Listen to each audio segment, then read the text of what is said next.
Welcome back to Green Eyed Ambition. My name is Jesse. I am excited to have you here today talking to you about how to crush your goals for 2022. We are halfway through the year and I wanted to give you some tips so that you can have an amazing end to this year and to see you hit the goals that you have set out for 2022. Before we get started, take a moment to subscribe to this channel so that you get more videos and information for food and event businesses to be able to take your business to the next level. All right, so you might be like, okay, why are we doing this video? The reason why I want to do this video for you today is because I was blown away to think at the fact that we are halfway through the year.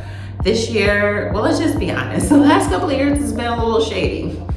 And we've had to adjust a ton in our industry. And I have been doing event planning now since 2011. And let's just say everything that's gone on in this panorama was totally unexpected for me and my business. I learned a lot of valuable lessons, but I am extremely happy for us to be on the other side of that mountain. In today's video, I plan on giving you 3 things to consider when you are actually starting to think about how am I going to crush my goals for this year. So let's get into it. Years ago, I used to set these goals and not really know how I was going to hit them. They were so big and audacious that honestly, at times I just got scared to go after them, or I didn't know how to actually go about achieving them. Until my business coach actually started to drill me on the importance of knowing my numbers. It really helped me take my business from doing only around 100 and something thousand a year to multiple 6 figures a year. And I am back on track for hitting the goals I had set for 2020 pre-pandemic. The first thing you want to know going into really crushing your 2022 goals is that you really want to know your business trends as well as the industry trends. This helps you of understanding, okay, I did this amount of volume or revenue the first half of the year. This is what I can expect the next half of the year. If you haven't done this before, I highly recommend you doing this today, not last year. I mean, like really, you need to do this today. Because by you knowing the trends of your business, you'll be able to know, okay, typically January and February are slower months for me. Then I know that a lot of sales come at the end of the year. Whatever the trends are with your business, you want to be able to know that when it comes to forecasting. Because what I find that happens is that entrepreneurs in our industry, they'll set this goal for the whole year, but they won't know that these months are slower months. These months are going to be more higher revenue, so it balances it off. When you can really take the time to look at your numbers, it may, depending on how long you've been in business, if you've been in business for over 4 years, I highly recommend seeing what was your growth the first 2 years before the pandemic and then 2 years during the pandemic to be able to really get a gauge of, out of all the revenue you did in that year, what months were your highest months and what percentage of your revenue comes from those months. For me, in my event business, I know that 75% of my income comes from September to December. Yes, 75%. That can be a little stressful before I knew how to manage my revenue flows. But now that I know this, it helps me of understanding how to put reserves to get me through those slower months so that I am able to get to this time of the year knowing that I can cover everything, I have surplus to be able to really take advantage of my busier months. Honestly, I find that our industry just tends to be busier during the holiday season because people tend to want to do gatherings or wanting to get catering for corporate events and things of that nature. So depending on what type of who your target market is, it may be different.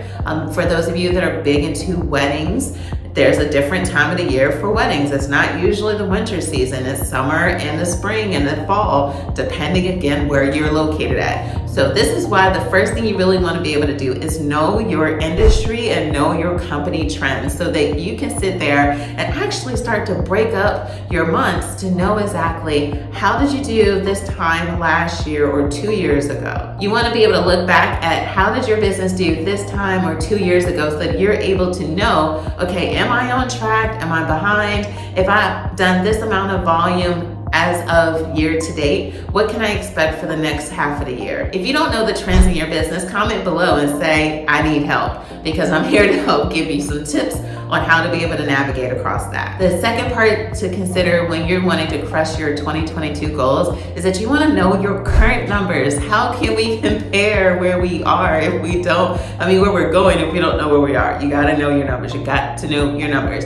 Anyone that follows me on Instagram, I'll make sure I do a pop-up right here. You want to know, what are your numbers? If you don't know your numbers, it's really hard to know where you're going. You have to know where you're going. So the second part is really for you to consider just having that gut check. If you feel as if discouraged, like I'm not hitting my goals, I'm so far behind, we all have been there. Let's be real. Like I have had ups and downs the last 2 years because of the pandemic. I was a little nervous. If I really want to be transparent, I was a little nervous to see what my numbers are going to say this year to date, because the last 2 years I wasn't on track because things were outside of my control, and that's totally fine. So just look at your numbers, look to see, okay, I set out in January or in December, I said I wanted to hit this goal by December of 2022. This is where I'm at right now, because if you are not close to it, it may be because of the first tip I gave you to go and look at your trends. It might not be that you're behind. It may just honestly be that you are on track, but most of your volume doesn't happen until the second half of the year. So I highly recommend you looking at how many customers have I gotten this year? How much revenue have I gotten? How many leads have you been able to receive? Those 3 things are going to help you of understanding, like, okay, do I have more people coming into my sales funnel? Am I getting a certain amount of bookings? How much revenue I have? I would even throw out there some analytics that comes along with your website, looking to see how many people are finding you on Google, looking to see how many people have been clicking on your profile links on your Instagram. How many new followers have you gotten? Because your client base, depending on who your target market is, this may be the season where they're just shopping around before they make the decision that they're going to be making in the upcoming months. This is why you really want to know where you are within your business and know your numbers so that we can truly be able to know if we're heading in the right direction. The third part you want to consider when you're trying to crush your 2022 goals is knowing the numbers that are going to be necessary for you to hit your goal. Okay, I'm gonna break this down for you because y'all know I like to really go into depth as to understanding and not just putting out these random non-trackable goals. The type of numbers you want to be able to know is so you would pretty much want to take what your goal was for 2022, where you are now, and subtract it to know the difference that you need to make up.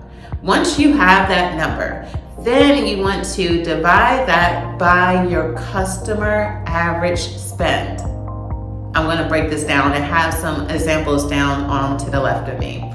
The thing is that you want to sit here and think, okay, you might have had a goal to hit 100. I like to use even numbers. Let's say you wanted to hit 100,000 in revenue for 2022.